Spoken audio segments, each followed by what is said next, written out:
இயேசுவுக்கே புகழ். இயேசுவில் பிரியமானவர்களே, இன்று நம் ஆண்டவர் திருப்பாடல் 16ஆம் அதிகாரம் 11ஆம் வசனத்தினூடாக இவ்வாறு நம்மோடு பேசுகின்றார். உமது முன்னிலையில் எனக்கு நிறைவான மகிழ்ச்சி உண்டு, உமது வலப்பக்கத்தில் எப்போதும் பேரின்பம் உண்டு.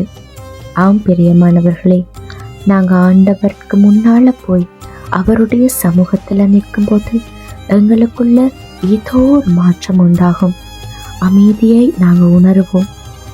ஆண்டவர்ட மத்தியில் ஆண்டவர்ட பிரசனத்துக்கு முன்னால நாங்கள் நிற்கும்போது அனைத்தையும் துறந்தவர்களாய் எங்களை முற்று முழுவதுமாக நாங்கள் ஆண்டவருக்கே ஒப்பு கொடுக்கும்.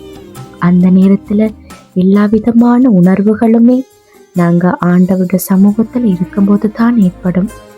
நாங்கள் அவரோடு இருக்கும்போது இதற்குமே கவலைப்படக்கூடாது. ஏனென்றால் அவர் எங்களோட தகப்பன். அவருடைய பிள்ளைகள் கஷ்டப்படவோ கண்ணீர் சிந்தவோ அவர் ஒரு நாளும் அனுமதிக்க மாட்டார்.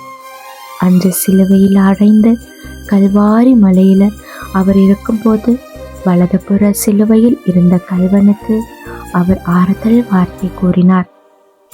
இன்று நீ என்னோடு வான்வீட்டில் இருப்பா என்று. அந்த நிமிடம் அவருக்கு ஏற்பட்ட மகிழ்ச்சி இன்று நம்மில் எத்தனை பேர் அதை உணர்ந்திருக்கிறோம்? இல்லாட்டி நாங்கள் சொல்லி இருக்கிறோமா ஆண்டவருங்களை எந்த குறையும் இல்லாமல் வைத்திருக்கிறார் என்று? இல்லை, நாங்கள் ஆண்டவரை பேசி திட்டி அவருக்கு மேலே பழி சொல்லுவோமே தவிர ஒரு நாளும் நாங்கள் அவரை போற்றி துதித்து புகழ்ந்ததே கிடையாது. இன்று சொல்லுங்க, ஆண்டவர் முன்னிலையில் எனக்கும் என்னை சுற்றி உள்ளவங்களுக்கும் நிறைவான மகிழ்ச்சி இருக்குண்டு. ஆம் பிரியமானவர்களே, எந்த சூழ்நிலையிலையும் மனுஷங்களை மட்டும் நீங்கள் நம்பவே நம்பாதீங்க.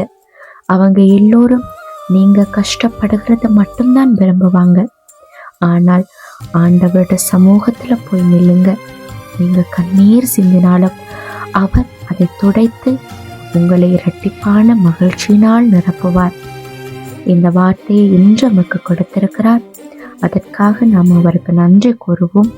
விசுவாசத்தோடு அவரிடம் ஜெபம் செய்வோம். ஆமேன்.